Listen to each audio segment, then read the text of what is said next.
Hi, this is Andrew O'Brien. I'm here to talk about the second session I've completed as part of my session skills for HND Music. So the first question I have to answer is, please give an overview of the sessions you've taken part in. This particular session was playing a piece called Gloria by Jon Gomm. The piece features just a percussive acoustic guitar and a vocalist. So the only performers were myself playing the guitar section and Chloe on the vocals. The second question is, please tell us all of the equipment used for this session. All the equipment I used personally was a semi-acoustic which was capoed across 5 strings. An effects pedal was used to swap from a clean sound to a distorted acoustic sound at the solo, and the amplifiers provided at the rehearsal spaces. Chloe used a microphone, and the sound engineers at the performance to capture the sound used all the recording equipment provided at Cave Wall. The next question is, what steps were taken on my behalf to ensure all my equipment was kept in a constant state of good repair and adjustment?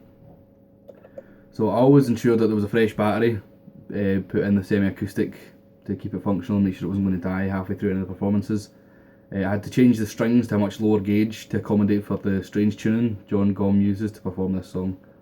I also had to change the B string from an acoustic string to an electric string, as there's a lot of up and down tuning using the tuning peg. And a lot of high bends on that string, and I didn't think the acoustic string would handle it very well, so I was a bit worried about it snapping. So I thought if I get an electric string to replace it, then it's much more likely to deal with this tension.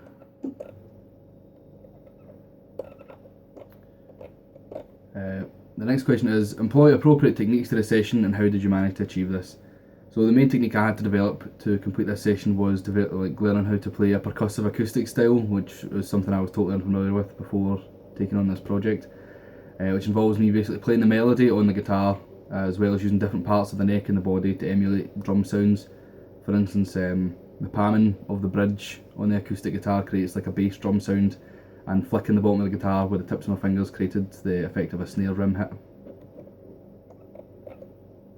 The next question is, have you created appropriate musical parts and have written verbal or oral stimuli? So for the appropriate musical parts created, I thought the only way I could do it really is you have to purchase Jon Gomm's music, like the score sheets, straight from his website. It doesn't allow his music to be put on any sites like Ultimate Guitar or anything like that, so I had to purchase the music directly from him. And for Chloe to get the lyrics, there's also lyrical content provided on his website, so we were 100% sure that all the information was correct. The next question is, how do you feel you maintained professional standards of communication and conduct throughout this experience? So for communication, I thought the communication was good, as all the parts we'd be playing were discussed in advance through Facebook, so when both performances went in, they were fully aware of what to expect at the first rehearsal. We had 2 brief rehearsals totaling about 3 hours before we were due to go in and record the piece. This is not a huge amount of time to get ready, so we didn't really have much time to adjust to the habits of each other and how we were going to perform. So we had to develop like a few wee nods and signals that would indicate when significant changes in the song were coming up.